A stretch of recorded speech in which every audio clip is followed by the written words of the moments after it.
Hi everyone, welcome to our discussion today on federal tax philosophies. So at the end of this lesson, you should be able to describe the tax system used by the federal government for income tax, as well as the fairness for the system for different groups. Let's get started. The federal government uses a progressive tax system for income tax. That means that the wealthier you are, the higher percent of tax you pay. There are currently 7 different tax brackets, so those are those higher percentage range, ranging from 10% for low-income individuals all the way up to 37% for higher-income individuals. In the past, tax brackets, the highest bracket was as high as 91% in that top bracket. That meant on that last bit of your money, you'd be paying 91% tax. Most Americans fall in the first 3 tax brackets. So the other ones are for high-income individuals. For the most part, married couples are taxed just like 2 single people. This didn't always used to be the case. There used to be a tax benefit for being married, but then that felt really weird and dated because people don't necessarily have to get married, and the government shouldn't be weighing in on that decision for them and giving them financial benefits because they did get married or penalizing them for not being married. This is our current tax system for income tax in the federal government. So you can see these are the 7 different, these are called brackets. Each one of these is a different tax bracket. And there are 7 of them ranging from 10% down to 37%. And here are the exact numbers for the previous tax year of how much money falls into each category. This system tends to shift taxes towards wealthier and away from lower income people. But right now we are less progressive now than we have been in the past. So while it's a progressive system, it's a less progressive system than we have in the last 100 years. Let's take a look at that. So this is a graph that shows the highest tax bracket and the lowest tax bracket every 5 years. So right now we're at a relatively low high tax bracket and a relatively low tax bracket. As you can see, historically the high brackets for the last 25 years, maybe go back to 30 years, it's been relatively low. Before that, it's been relatively high. So this would have been a more progressive system, and this is a less progressive system. It's not always good just to go for more progressive. Here at 90-some% in taxes, one could make the argument that that was too much. And then, it's a tricky thing. Notice here in 1960, for a few years, we tried out more of a flat tax system where everybody pays basically the same amount of percent of income tax. It tells you something that in 5 years we jumped away from that. All right, so over the past 100 years, the average highest tax bracket was 56.9% tax on average, and right now we're at 37%, so about 20% below that. The bottom bracket over time has averaged out to be around 12%.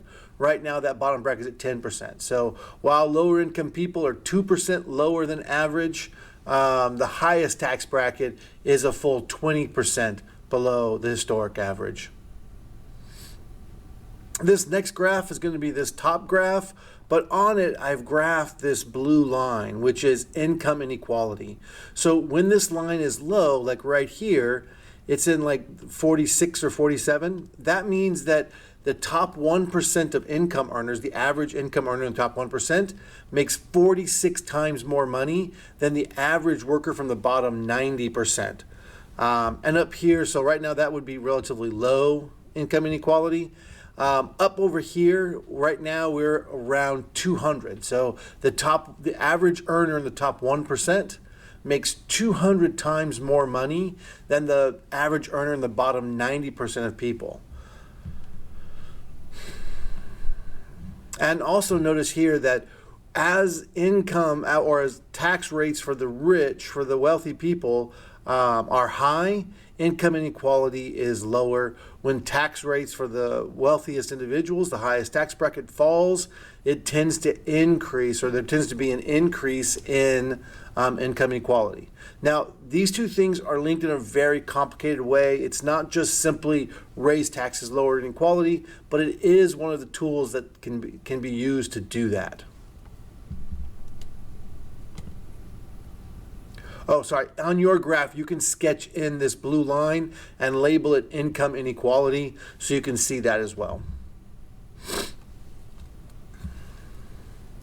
So when you file your taxes, when you pay taxes, you file taxes, you can pay in 5 different sort of statuses, what they're called. Single, and this is most common for single people, so you can file as a single person. Married, filing jointly. That means you're claiming all your taxes and benefits together as a couple. Those are the most common for married people. Married filing separately. This typically will result in a larger tax bill for most married people, but in a few cases it's a little cheaper, so it's something to look into when you get to that situation. Usually it's beneficial when one spouse makes way more than the other spouse. Head of household. This is another one where maybe you don't have 2 working people in the family and you want to file head of household. There's some benefits to it, although it's becoming less and less beneficial for most people. And then a qualifying surviving spouse. You get special tax benefits if your spouse has died and for certain reasons and situations. We won't go into the depth of those. We're going to talk about only the 2 most common categories, which is single and married filing jointly. That covers almost all Americans. The other ones are more of a edge case scenario. And then the last thing I want you to know about is that not all your income is taxed. So there are these things called tax deductions, what we'll learn about in a few lessons, that you can actually reduce your taxable income and save some taxes. But we're going to be working with this concept called taxable income, and that is the part of your income that actually you're paying taxes on. And this is always less than your actual income. All right, let's get started. So let's do a quick look at how do we calculate federal income tax. So let's look at Dave, who is single and made $115,000 in taxable income.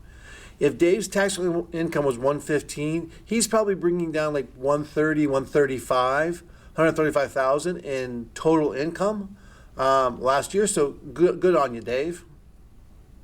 And we'll remind you that here is the tax table. Now I've simplified all these numbers. This is really like 11,000, so some other weird little numbers in here, but I just rounded them to something nice and even just to show us how the process works.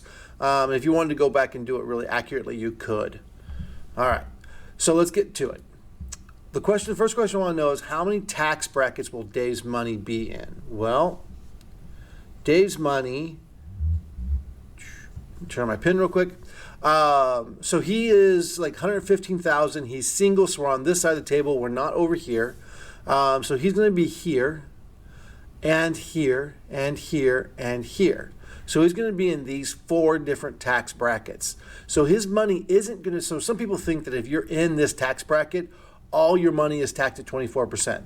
That's not actually how it works. His money is going to be taxed. Some of his money is going to be here at 10%, some at 12%, some at 22%, and the last little bit will be at 24%. So he's going to be in 4 different tax brackets doing his thing. So I'm going to come over here and put a 4 here. And then we're going to say how much tax will we pay in the first bracket. Okay, so if we could, he'd put all of his money in this first bracket and only pay 10% tax on it. That would be fantastic.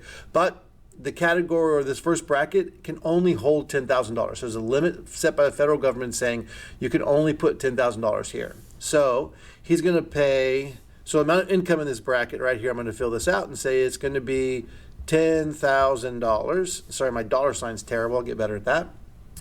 And then he's going to pay it 10%. So he's going to take his $10,000 and multiply it by 10%. And remember, we got to move the decimal place 2 places over.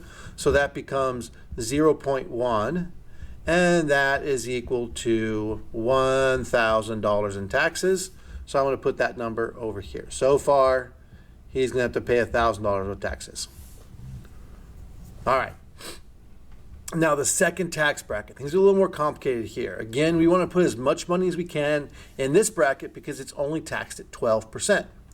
I can put anywhere between $10,000 and $50,000, but I got to do that math in my head now. So 50 minus $10,000, well, that's $40,000. This tax bracket right here is $40,000 wide. So that's how much money can fit in there. So we have more than enough money to fit in there. So we're going to fill that bracket up. So I'm going to say, hey, we're going to put $40,000 in this bracket. And then that calculation is going to be $40,000 times 0.12. And that's going to equal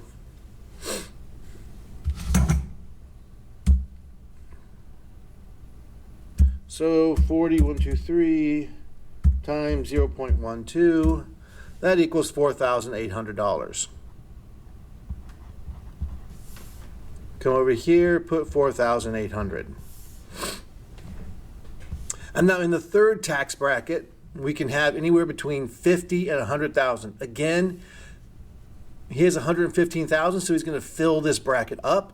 50 to 100,000 is $50,000. So I'm going to come down here and say, okay, we're going to put in $50,000 into this bracket. At 22%, that means we're going to say 50,000 times 0.22. Notice that big jump here from 10%, 12%. It jumps all the way to 22. It's a 10-point jump here. And then it only goes up by 2, and then 8, and then 3, and then 2. This is that big jump that happens. It's one of the reasons the middle class pays such a large amount of taxes is because this jump here exists right there. And that equals, let's do it real quick. So 50,000 times 0.22, and that's going to be $11,000 for that bracket. I'm going to put $11,000 here. It was like a decimal point, but that's okay. And then 4, how much money he has left? Well, he has $115,000. We've already placed $100,000 all the way up through here. I just have $15,000 to go. So this last fourth bracket is going to have just $15,000 in it. Now that bracket's big enough to hold $90,000, but we didn't make enough to fill that bracket, so that's okay. 15,000 here, and 15,000 times 0.24 is 3,600. So this part's going to have a tax bill of $3,600. If I add up all of this, I get the total taxes he's going to pay. Here, this is, let's do it real fast, 1,000 plus 4,800 plus 11,000 plus 3,600, 20,400 for the total. So 20,400. This box here is just to add all this up to make sure you actually get to 115,000. 50 plus 40 is 90, plus 10 is 100, plus 15 is 115,000. We got all of his money taxed. He's going to have a tax bill at the end of the year is $20,400. Now, as he's been going through the year, his employer has been pulling taxes from his pay, and they'll be pulling it at a rate to equal about $20,400.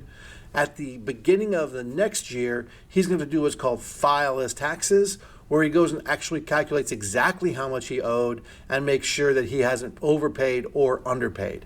If he has overpaid when he files his taxes, he'll get a tax refund. The government will give that money back to him. If he is underpaid, he will have to then pay that difference in taxes to make up for what he owed from last year.